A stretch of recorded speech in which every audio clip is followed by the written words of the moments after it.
세계 7대 불가사의 중 하나로 꼽히는 이탈리아 피사의 사탑? 12세기에 완성된 탑으로 비스듬히 기울어져 있는 게 특징이죠. 바로 이 기울기 때문에 전 세계적으로 유명한 탑이 되었는데요. 약 5.5도로 기울어진 채 쓰러질 듯 말 듯 수백 년을 용케도 버텨오고 있습니다. 그런데 이탈리아 피사의 사탑의 명성을 뛰어넘는 21세기 현대판 피사의 사탑이라 불리는 건축물이 등장해 이목이 쏠린 바 있죠. 바로 싱가포르 마리나 베이샌즈 호텔인데요. 수많은 건축가들이 불가능이라고 표현했을 정도로 최고 난이도를 자랑하는 건축물입니다. 그 이유는 건물의 최대 기울기가 무려 52도이기 때문이죠. 이탈리아 피사의 사탑과 비교하면 그 경사도가 무려 10배에 달합니다. 그런데 더 놀라운 것은 모두가 불가능하다고 외친 이 호텔 건축을 바로 우리나라가 해냈다는 사실인데요.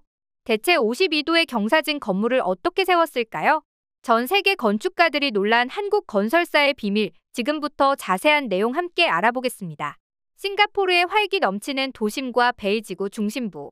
이곳에 위치한 마리나 베이샌즈 호텔은 현대판 피사의 사탑이자 21세기 건축의 기적으로 불리며 싱가포르를 찾는 이들이라면 누구나 배경으로 사진을 찍는 명소이기도 합니다. 이 호텔은 63빌딩 2배에 달하는 규모의 객실은 무려 총 2,600여 개로 싱가포르를 상징하도록 설계되었는데요. 이렇듯 상징성이 컸던 만큼 투입한 비용도 어마어마했습니다. 총 6억 8,600만 달러, 하나로 9천억 원으로 해외 건설 역사상 최대 규모의 단일 건축 프로젝트로 알려져 있죠. 무엇보다 이 호텔이 전 세계적으로 관심을 받는 건 규모나 내부 시설이 아닌 외형 때문이었는데요. 세계적인 건축가 모셰 샤프디가 설계한 이 호텔은 두 장의 카드가 서로 기댄 모양으로 세계동이 서 있는 모습입니다. 그런데 활용 정점은 바로 건물 꼭대기에 있습니다. 건물 3개를 나란히 연결시키는 배 모양의 옥상이 배치되어 있죠. 그냥 언뜻 봐도 이런 건축을 어떻게 성공해냈나 싶은 모습인데 실제 건물의 경사도를 보면 더욱 놀라운 수준인데요. 비대칭적 구조로 인해 기울어진 건물의 경사도는 지상을 기준으로 무려 52도로 건축 공사상 유례없는 각도를 자랑하고 있죠. 세계 7대 불가사의로 손꼽히는 피사의 사탑의 기울기인 5.5도보다 약 10배가량 대략 더 기울어지게 설계된 건데요.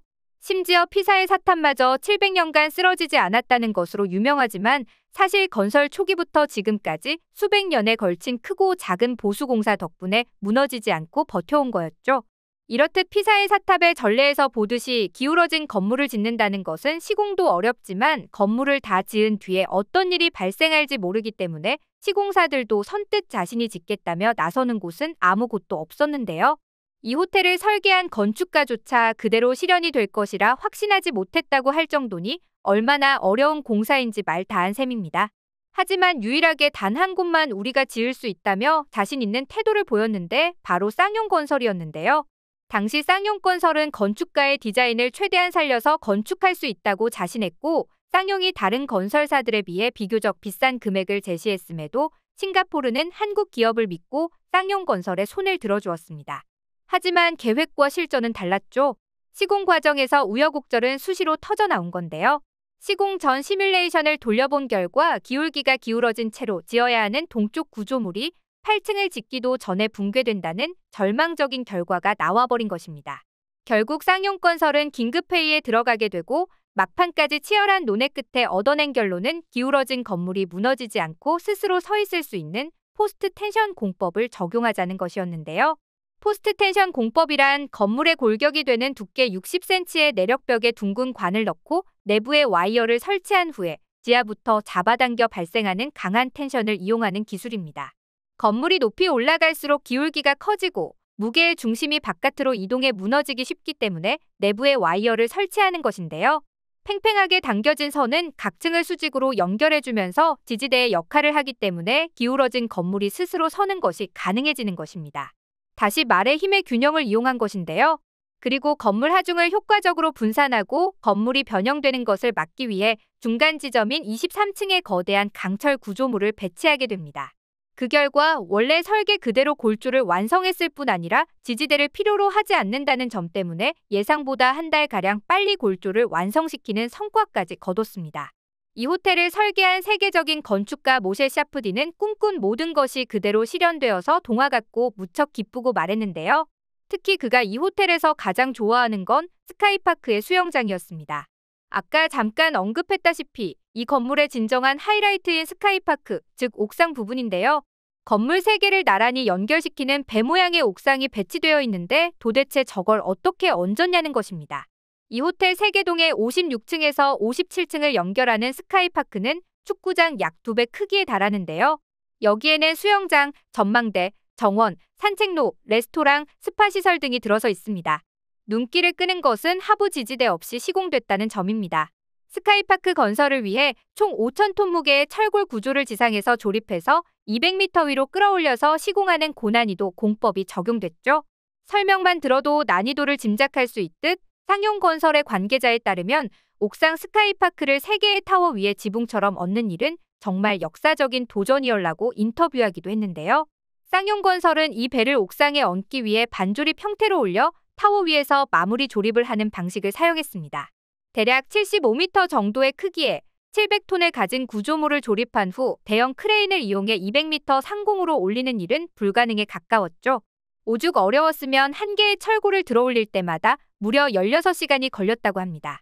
하지만 결국 포기하지 않는 집념의 한국 기업 덕분에 마리나 베이샌즈 호텔은 싱가포르 하면 바로 떠오르는 상징적인 건물이 되었죠.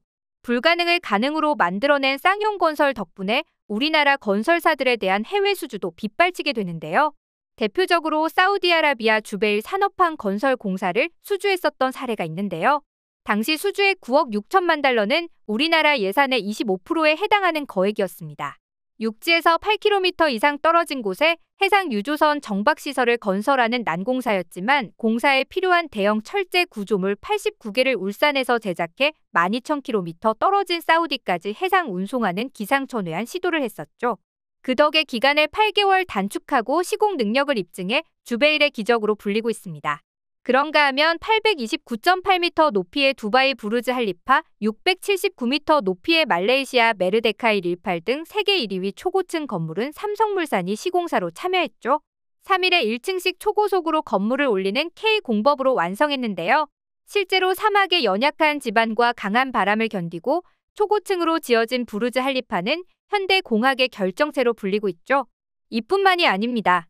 2004년 지상 101층 지하 5층의 규모로 지어졌을 당시만 해도 세계에서 가장 높은 빌딩으로 손꼽히며 수많은 관광객을 끌어모은 타이베이 101 건물도 한국의 삼성물산이 성공으로 준공했죠.